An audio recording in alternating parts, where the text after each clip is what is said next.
Hi everyone, I am Karishma Galani. I am your moderator for this session. We are in the session of economic impact of EdTech and driving India's workforce transformation. Education and technology are the two great equalizers of society, and today we're here to discuss that and how it's bringing India forward. India is a country of obviously over 1 billion people. We have 65% of our population is 35 or below. There's huge economic potential here, yet the education system struggles.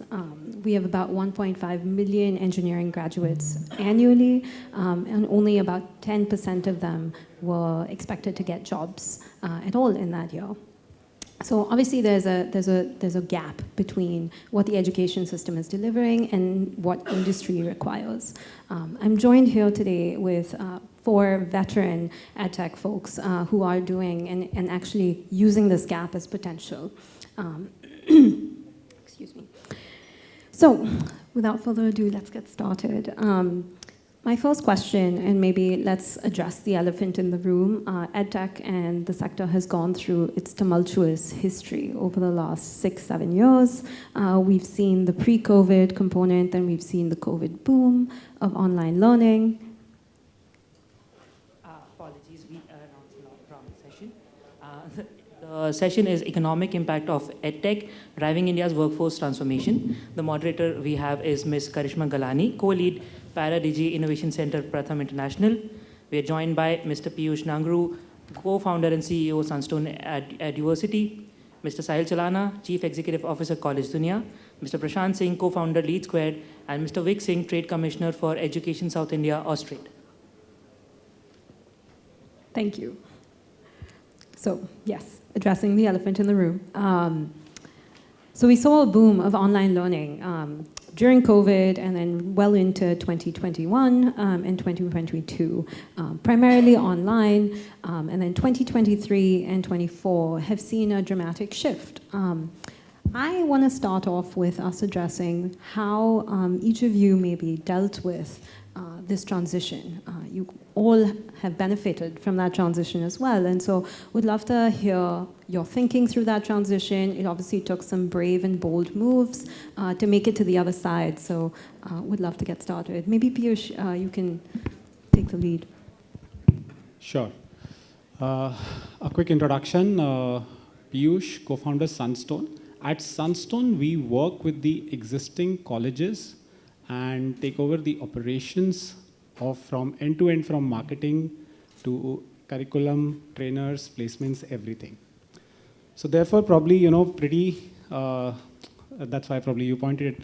So, when this entire COVID thing came up, and there was a whole wave of alternate education initiatives which came up. It was in the form of tech boot camps, amongst other things.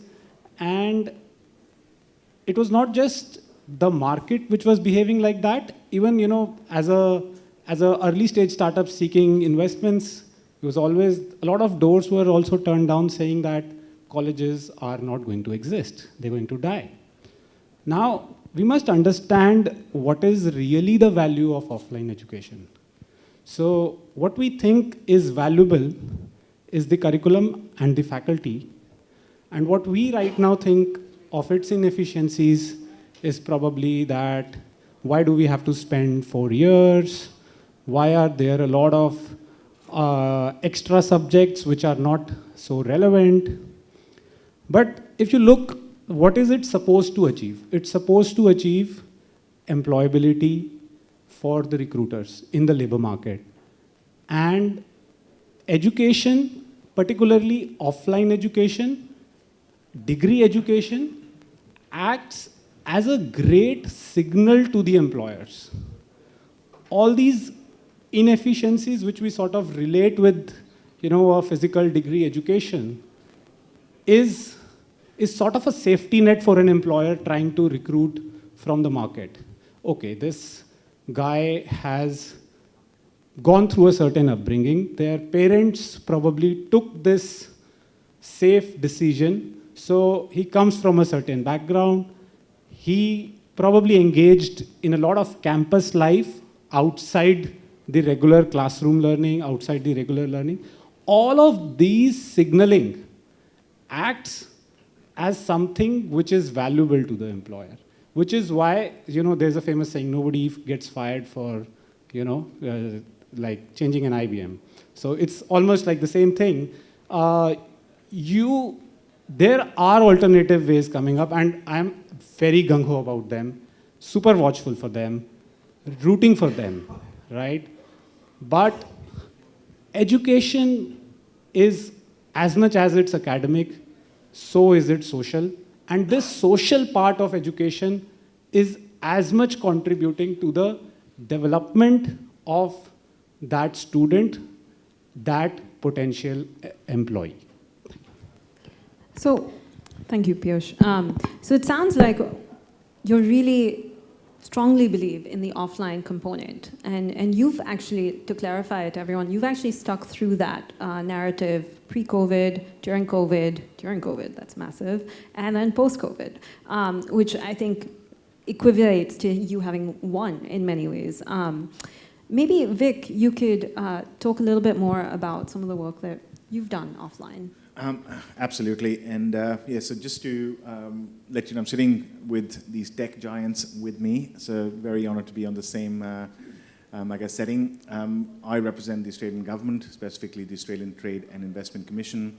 So we are the national body for trade promotion and investment attraction. So that really means we want to get more and more Australian companies to come to India to sell their goods and services and look at getting meaningful foreign direct investment into Australia.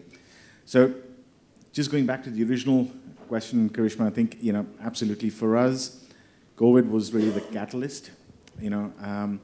We, apart from education moving online, we also started looking at how we do business missions. So today I'm representing Austrade, but we've actually got our company superstars over here. So we've got about 10, 12 people with us on a business mission all the way from Australia. We've got a mix of our group of 8 universities, which is in the US analogy, the Ivy Leagues. We've got our private providers, so what we call registered training organizations. We've got companies that power education. So a lot of our companies over here today with us, and really kind of, I guess, sets the scene for this EdTech, which is, in our view, we look at education is one sector, and not South India, but South Asia. So we represent everything, all our education interests in India, in Bangladesh, Sri Lanka, Bhutan, and the Maldives. So for us, it's about this seamless transition between the technology that is EdTech and the modality that is EdTech, and how that sits with education more broadly. So when we talk about EdTech, there is, it's a mix of everything. So for us, I think, where we are really trying to see the impact that Australian education will make in India is how we can slot into the wonderful things that are happening through the NEP. I know there was an NEP session before, but that's really been the catalyst for Indian education to internationalize. And we're working quite hard, whether that is through what we call IBCs or international branch campuses, whether that is through our transnational partnerships. So we've got about 450 partnerships active with Indian universities. And of course, this wonderful success that we're seeing with our EdTech providers in India.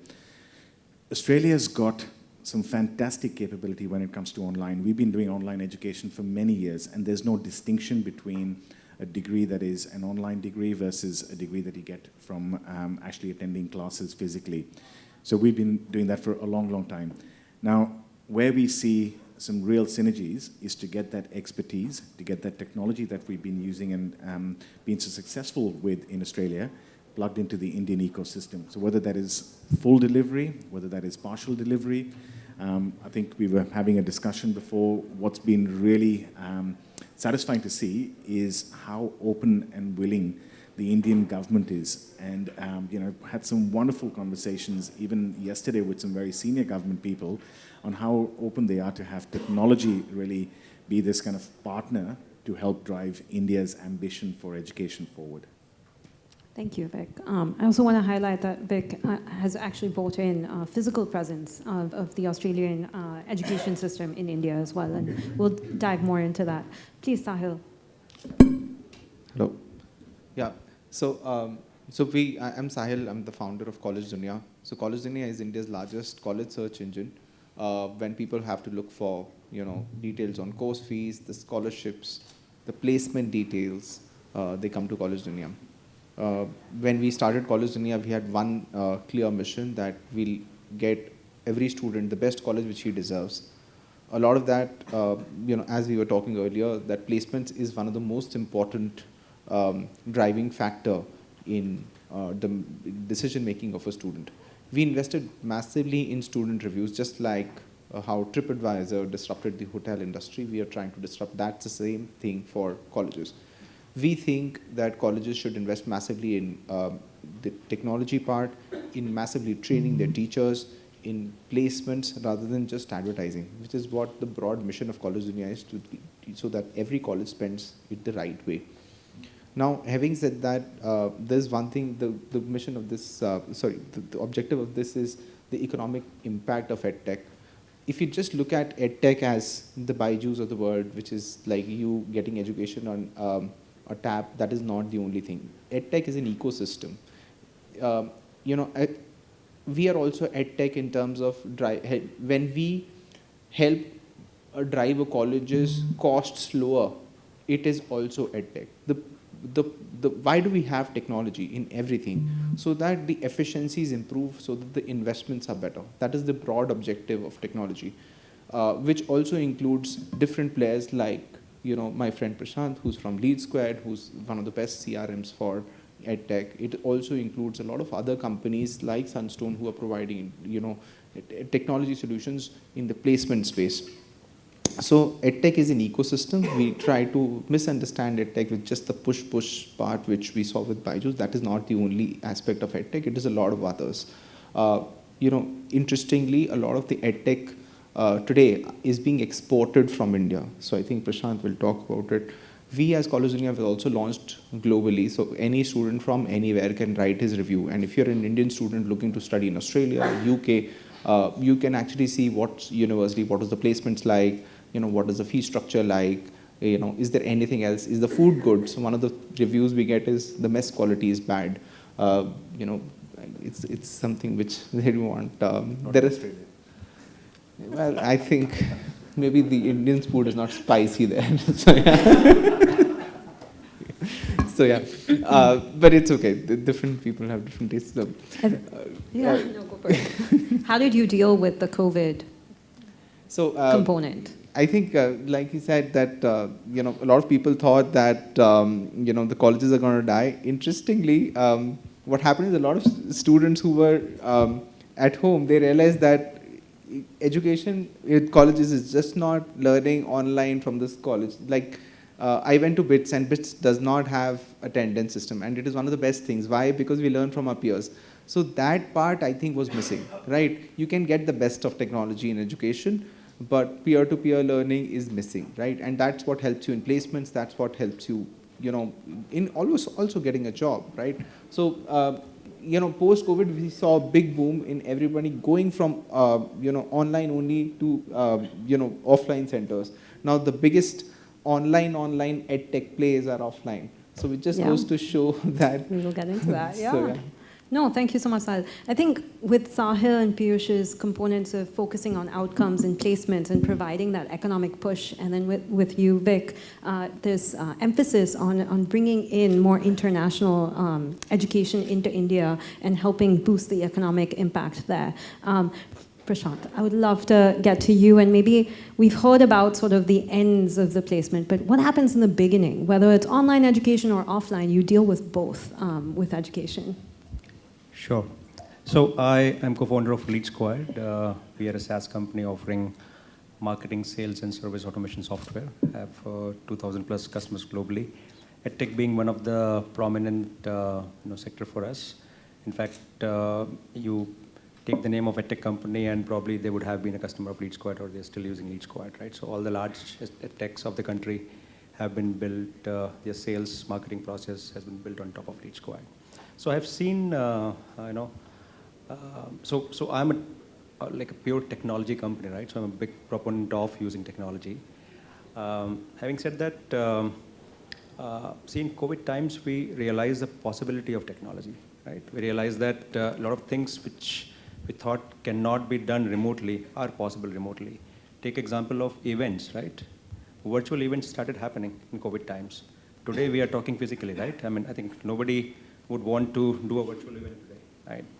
Education completely moved online. Healthcare moved online, right? Your yoga classes moved online. Your gym moved online. So it showed us the possibility, what is possible using technology. But that possibility was good for a short period of time. It was not a long-term solution, right?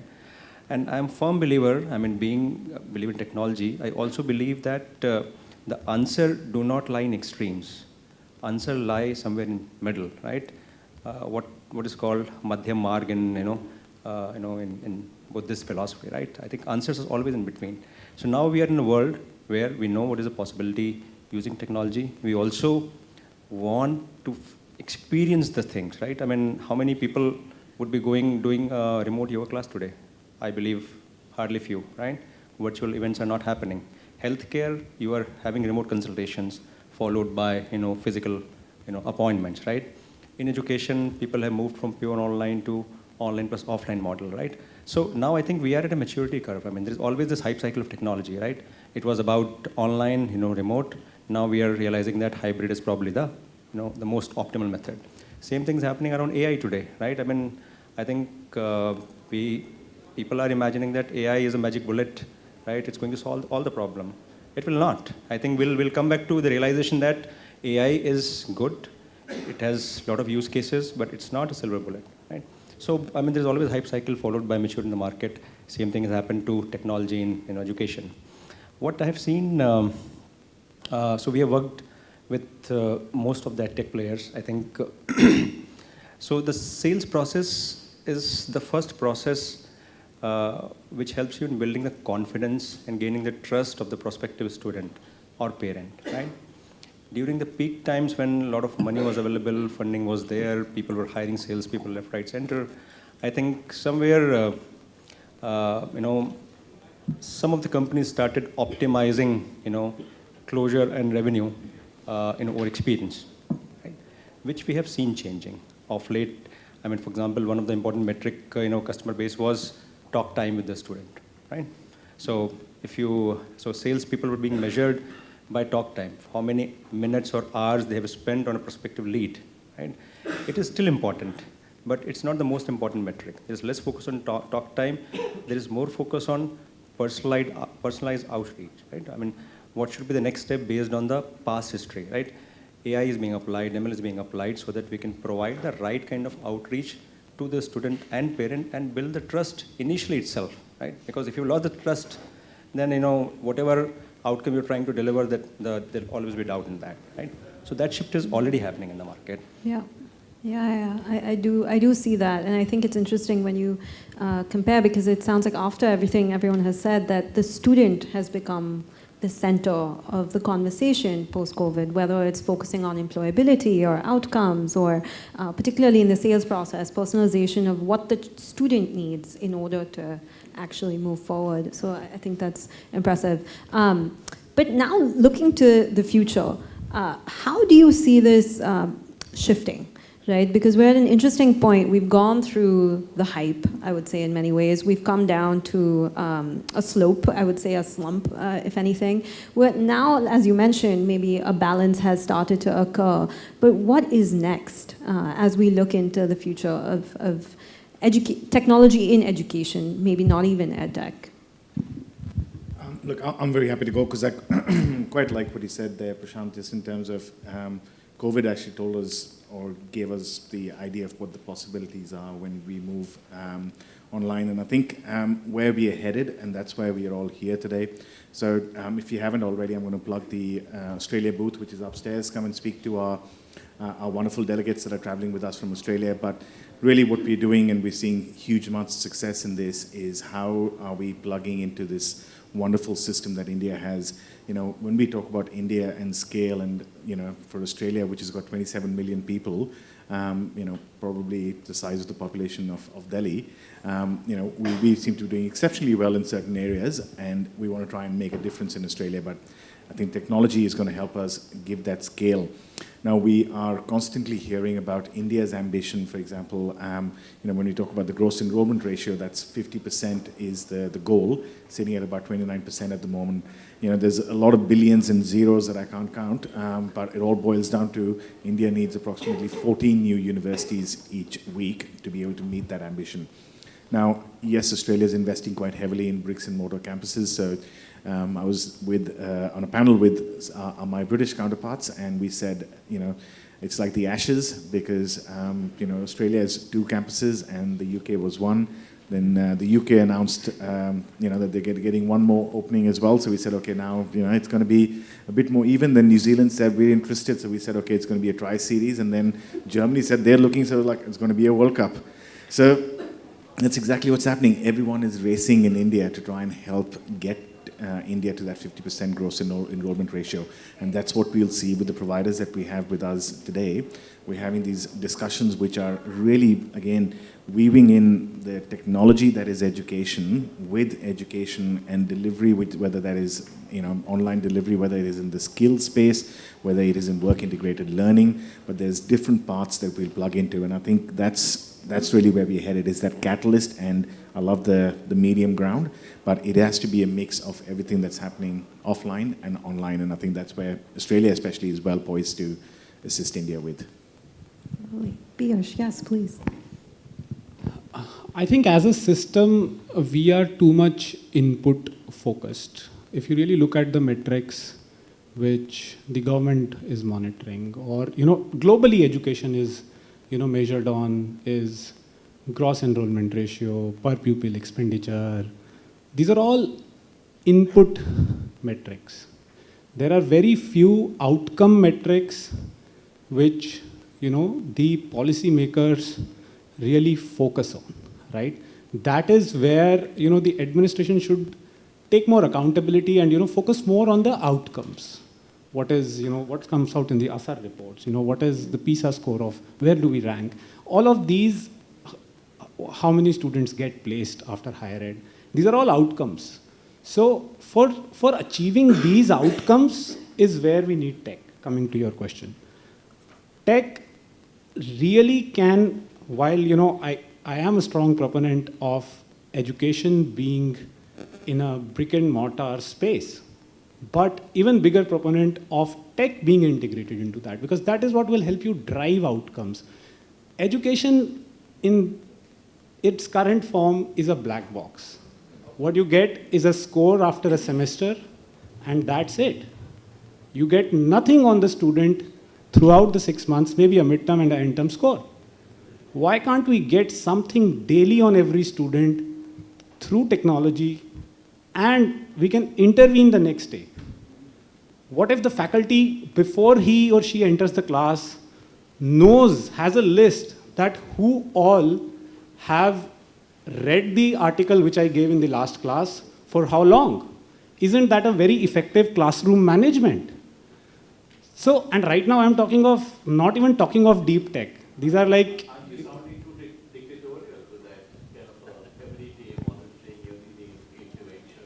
No, it's not for the... See, what I'm saying is it's a tool available to the instructor, right? I know you don't mean it, but it's sounding like that. So this kind of...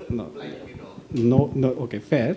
All I'm saying is that there can be, it's an extreme thing to monitor daily, I get that, but I'm just trying to use this to explain the essence of what I'm trying to say, that the data can be so personalized and can be used to intervene on every student to provide them better interventions, which can lead to better outcomes. So that is where I think we should integrate tech. Focusing more on data-based outcomes. I think maybe harping on that a little bit longer, when you look at outcomes, one of the biggest outcomes of a university or an educational system is the degree. How do you see the evolution of that over the next 5 years? let's see. And I'll open that up to everyone. Yeah. So I'll talk about the degree, and I think a lot of things will change. So if you look at, so there was a large PMS fund I follow. It's called Marcellus, and I think they released a report saying 80% of India's graduates are not employable, and the average salary for a graduate has not gone up for the last 20 years. The average salary. So if we could hire MBA graduates at 4.5 lakhs starting, a normal guy, we can still hire the same guy in 2024, 2025 at almost the same, cost, which means the average salary has not gone up. Let's go deep. Obviously there are some jobs we've not created, but let's look at if MBA as a course where there is technology or the professor, right? So one of the things which, if a lot of you have done in MBA in the last 3-4 years, you're taught Kotler. And if you're taught Kotler today, and I'm sure a good company will not employ Kotler himself, because you're taught something which was there in the 1960s, and nobody actually I'm sure tomorrow the CMO of Google does not get, oh, I think I should follow what Mr. Kotler said. This doesn't happen. That guy is not employable, and that's the way it is. But the professor you are employing, so let's say Prashant is in LeadSquared selling great CRMs. Very high probability that if you are doing an MBA or an engineering course, right, the guy himself cannot manage a CRM. There are so many graduates we are getting around artificial intelligence, right? There is BTech artificial intelligence. Okay, to run a good machine learning algorithm, you need an NVIDIA GPU, which are in short supply. The number of colleges which have a GPU, where you can have, your BTech artificial intelligence and machine, they do not have a GPU. So if you are a BTech computer science engineer, that's fine, but as an AI, maybe there's a very high probability your professor has never worked on a GPU. I don't know how you qualify that as being a professor. So yeah, I think good luck to a lot of that. Are you calling the degree obsolete? I'm not calling that. I think that still, but I see there's another part which college plays. I think that will be in play. I was wrong there, because what happens is colleges have a social aspect to it. Like I know a couple of people who got employed, but they were dropouts. But they say, oh, I miss college life, just because that has become so much synonymous. It's just like, dropouts can do very well, but if you just need good maths and good English, and I think you're good. Right, Elon is hiring a lot of graduates. They don't really care if you have a BTech degree or whatever it is degree.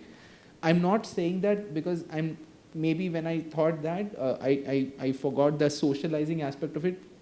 Like, let's be honest, people who go to the UK, right, they don't get placed. But if you are rich, you have to send your kids to UK and they cannot make to a good IIT. Because he needs to go to a college, and that gives them good exposure, some wild skills, some friends. Yeah. That's okay. That's I think a lot of it, the degree which you think of is a socializing mechanism sold to you in a different way. I don't think it is Indian per se. This is also true. The probability that you have, even there was a report that Harvard is finding it difficult to place its graduates. 23%, yes. Yes. So if you're a MA political science from Harvard, I mean, there's a very low probability you're going to have something in political science waiting for you. Yeah, that's a reality. Go for it, Prashant. Yeah, I think the relevance of degree is directly associated with the difficulty of the entrance exam, right? So that is, what has happened in the country, that,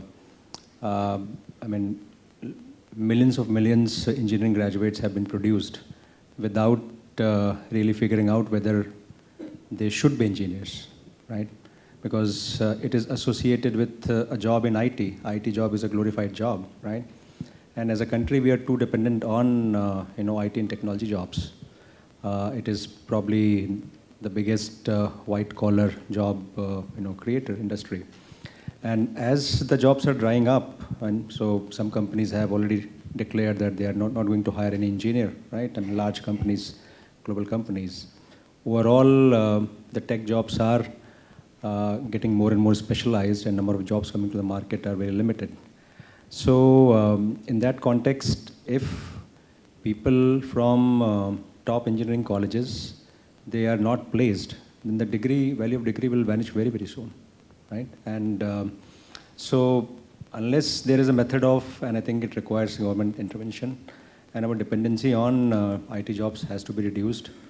There are some people who are trying to create jobs in the healthcare sector, in hospitality, semiconductor seems to be promising. If none of these flies, then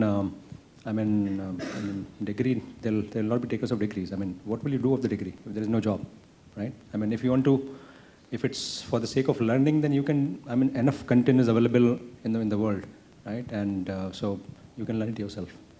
How do you view the degree as a signaling effect, right? How do you approach that component, particularly when it comes out of maybe newer universities or like a Sunstone Select, who's been around maybe not as long as an IIT? So I think a degree education primarily serves two purposes. It imparts skills and it ensures conformity, which is also valued by employers, as I started, right? Now, there are certain areas where this skill gap is so high that these alternate models would eventually win. This is particularly in tech space, right? In tech, the skill gap is so wide, it's so unbridgeable that, the movement which was, maybe started with Lambda School or, all those boot camps, they will eventually take over because in tech, the skill gap is so high. For all the other fields, what I feel is that the social aspect of being in a physical space for 3 years, it also confirms that there is a certain set of values with which you have been brought up. I think that is something which is valuable, which is a signaling. And at a more social, philosophical level, it is also a parallel signaling. We might be of different religions, from different states, from different castes, but if we all go to, let's say, VIT Vellore, that's another parallel signal which is attached to us. So it's also like education. We are all engineers. We are all from VIT. So, that's also a parallel signal which goes in. So from that perspective, at a philosophical level, it's also another better signal which is there. So I think degree does a lot of signaling work, and barring tech, I think that signaling is going to stay relevant. If I can just add, I think, when we talk about the degree being a signal, absolutely. If I was to take my personal example, and don't go look at my LinkedIn, nothing to do with the institution, but my degree is probably obsolete because it's got nothing to do with what I'm doing at the moment. I think what is important, and that's what we do very heavily in Australia, is the continuous professional development. So your degree helps you get your foot in the door. It gets you the job that you want initially, but I think it's that continuous learning, and whether that's micro learning or whether that's macro learning or whether that is, other ways that you kind of try and upskill yourselves. For example, we've got this CPD component for lawyers and for accountants. You have to meet these CPD hours, otherwise you don't actually renew your license each year. So it's that sort of thing that we'll see, and I think, that executive education space where we'll see everyone trying to, the degree stays, and absolutely, I'm not saying it's not going to be valid at all, but it's what you do beyond that to continuously skill yourself. Just to the previous question that we were talking about, I think, Karishma, the one thing which we're all focused on, because we're all sitting as a room of professionals, we've all focused on careers and, what's the outcome. But I think one of the big things we forget about technology is technology will help, from a social impact perspective, will help us give equity in education. It'll give us scale in education, and it's that sort of, I guess, those transient benefits that we can't ignore for technology and education together. Absolutely, and I actually have a question for that, but I'll save it for after. That's a very good point. I guess just to address this component, Vic, talking about upskilling is really what you're referring to. Given the fact that the needs of the industry are shifting so rapidly. If you just look at one specific field like AI, even within AI, you've got sales, for example. How do we as folks in education keep up with that and then also translate that into curriculum and then therefore signal that with the degree? How do we do that without losing kids through that process? Yeah, absolutely. And I think, we've got, like I said, some of our university folk in the room, so they'll probably know better than me, but I think what we do really well in Australia is the ability to chop and change. You don't go into a Bachelor of, Commerce and have 14 subjects that you have to do. You can chop and change, and you can add things from other elements. This government meeting we mentioned yesterday, there was a concept of the credit bank that's being talked about in India as well, where you shouldn't be restricted to how education has been done in the past. I think the answer is, as educators or as policy setters or influencers, we need to try and help change that narrative that, it's perfectly okay to do a physics course and then do a mathematics course and then maybe do something in political science, and you can still end up with a degree that is going to be relevant. Are you seeing that same shift, Sahil, when it comes to placements and kind of the view of reviews, for example? Is that nature and the need of the student changing very rapidly? Yeah, actually, I think for the last 10 years, the broad needs of the students are the same. There's a very high probability the parent who's paid about 5 to 10 lakhs of your fees has skimped on something, his car or something like that, to pay your fees. His expectation is ROI, clear as that, right? One of the good things which happened in the government side is they published NIRF rankings, which at least publishes the median salary, the highest salary, what percentage. A lot of the transparency from a lot of universities who publish that report has gone onto it. But I think, and I think for a long time, when our average GDP per capita is about $2,700, for a lot of parents, it will continue to be an ROI mechanism. It will not be for, let's say, the top 2% of the cream of India who anyway sends their kids abroad. But it will end up being for the middle class parent. It is very crucial, important. And why would it not be? He's investing so much in the student, right? Why would placements not matter? Let's say the kid has learned Kotler, like I told, and the guy is not employable. What good has it done to the kid? Yeah. Prashant, are you seeing that shift on your end as well when it comes to newer edtechs coming in and trying to fill in this gap that the industry is facing? So you're talking about the new technology skilling, right? For example. Yeah, upskilling, yeah. Yeah, I mean, yeah, there are companies. So see, this is of course an opportunity, right? And entrepreneurs thrive on opportunities. So I think education entrepreneurs are sensing that there is a market for specialized skilling, which is true. I mean, so there are more than entry level. I think it's a lever for changing your trajectory within the organization, right? Because in a lot of, if you take example of technology industry, people tend to get stale and, or I mean, they don't grow after certain years, right? And unless there are programs which are helping them to become, say, a manager from, a programmer, right? Or a data scientist from a software engineer, it would be difficult for people to move up in the ladder. So there are opportunities. I think the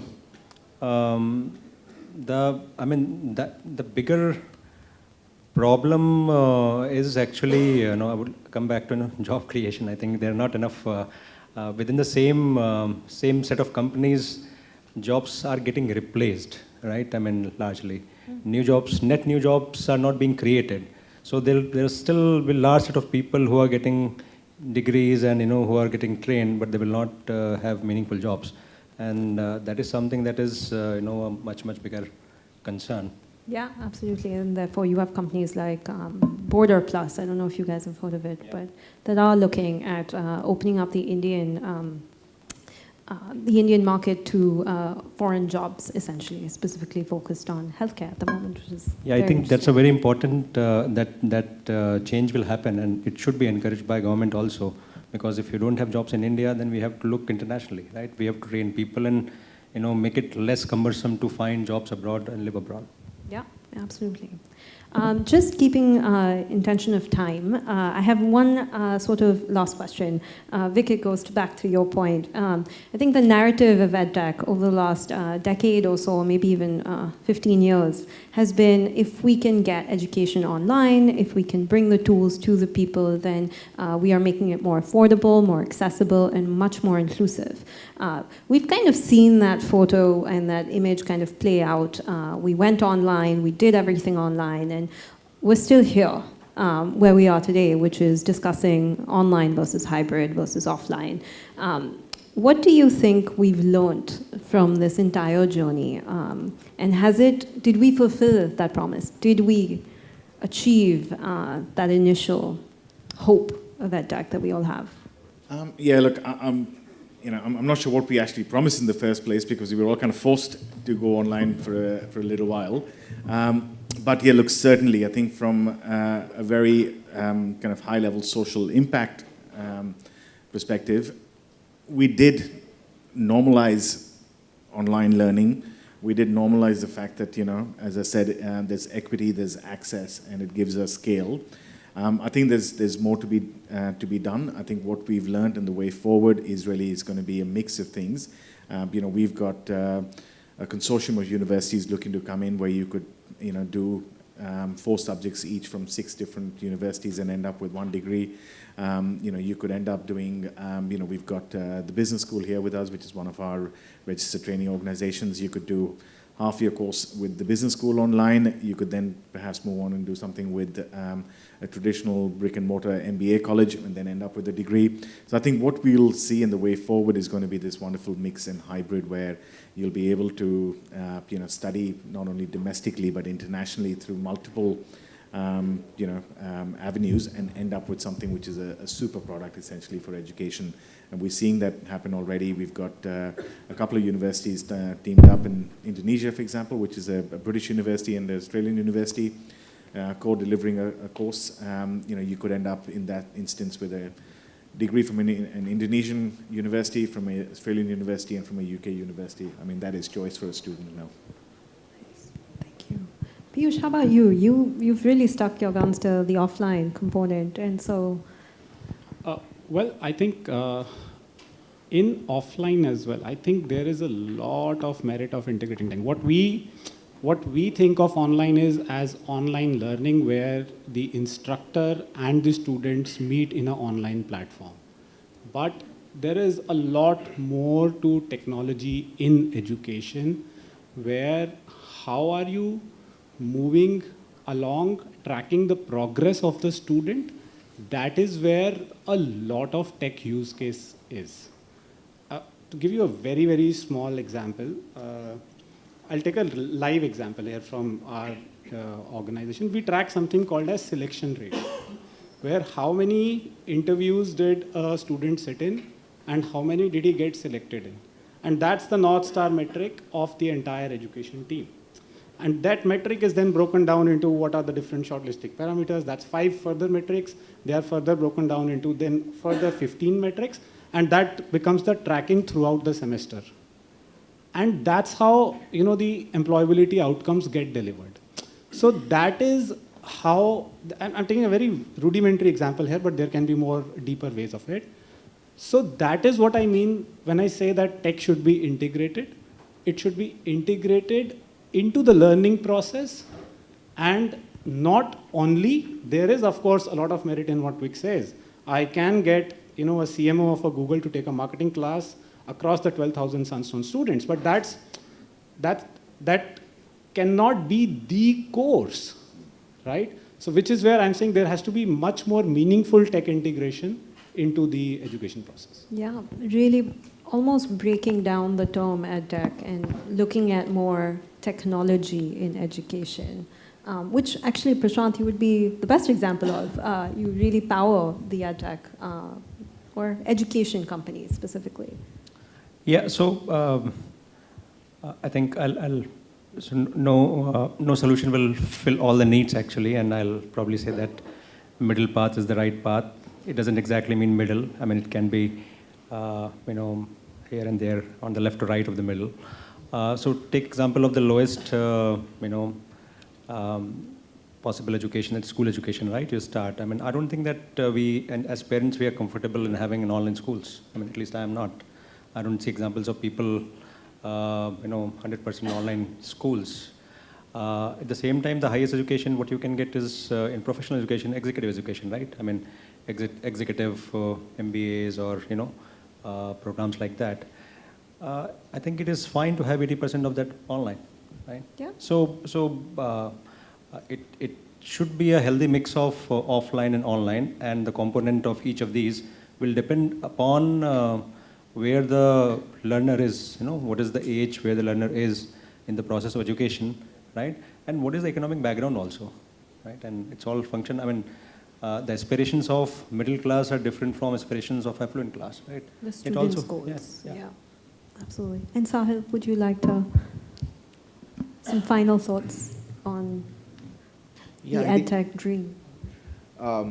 Yeah, I really don't have. It's just that for us to move forward as an organization, us as just as a country, we need more transparency. From the government side, from the institution side.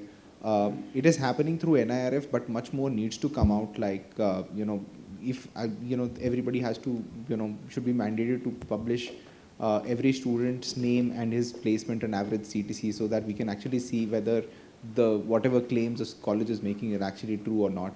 I think whenever there is a confusion of regulation, I'm very anti-regulation, but I'm very pro-transparency. That is the democratizing factor. I think a lot of democratization from the colleges side is still missing. That added to technology, it made a huge impact overall. Thank you so much for everyone's time, and thank you for listening. Can we take some questions? No, sorry, no time for questions. One question, go for it. I have a very simple question for all the fellow panelists, especially Mr. Singh and Sahil. You use the social impact word, and you said that more than 70-80% of graduates are not employed. I'm running a very much successful, profitable electronic startup from last 13 years. The social impact in 2018, I had started Section 8 NGO with the NSDC to get some skilled graduates. But people are not getting admissions in that. Government certificate is there. Even NSDC has said that if they want to go for a foreign jobs, even Dubai, they will give some help in the visa process also. Students are waiting to get a confirmation if they get upskilled after the graduation or during the graduation. If they are getting the jobs, they are ready to pay, even the course fees also. Otherwise, even they are not coming for the classes. We had paid a very hefty amount for the infrastructure. Local district magistrate, collector had given so much emphasis on the newspaper advertising, local advertising, but students are not there. So how can we employ them? Bridging the gap is not happening. It is even widening. For example, yesterday 8 pay commissions announcement for the government increment for the 1 crore government jobs. So private jobs are sinking, government jobs are very less. So how will this gap? It will improve how the economy... See, jobs come later. First is growth happens. So India produces the most amount of still after IT, manufacturing and mechanical engineers, right? How many Indian Fortune 500 automobile companies do you know? Zero. Electronics. Do you make chips in India? No. You don't, right? So till the time, and even if you make chips in India, somebody has to buy it, right? Then there's so it is not, so people think that, we should provide jobs. But first, I think we should grow as an economy. When growth is taken care of, so I'll give you, so if let's say hypothetically tomorrow India grows at 10%, right? 10%, agle 10 saal, we'll have no problem in jobs. For electronics, there'll be massive investments in India. People like Vic will love to invest more in India, and they'll also get more investment in the Austrade. My problem is that people want to go for any kind of courses, either graduate or whatever, if they have a guarantee of the job. So, but why will you have a guarantee of the job when the companies are not there? Na? Employ the company karegi. If I can just add really quickly, India does this exceptionally well. We don't even do this in Australia, which is when you are studying at an IIT, you generally have a company come and have placements and then you get picked up. Australia doesn't have campus placements, but we still have... yeah, and we still have a high kind of, I guess our employability outcomes from education are amazing. Things like entrepreneurship, for example, when we talk about work-integrated learning, a lot of that is around entrepreneurship. So you're not only reliant on a company picking you up after you finish, you're actually able to use the skills that you've developed as a result of your education to perhaps start something on your own. Very deep question that you've asked. Happy to discuss it in detail, but I think in the interest of time, entrepreneurship. And India is best at that. Thank you so much, guys. Please, panelists are available to chat after. So thank you so much for everyone's time. And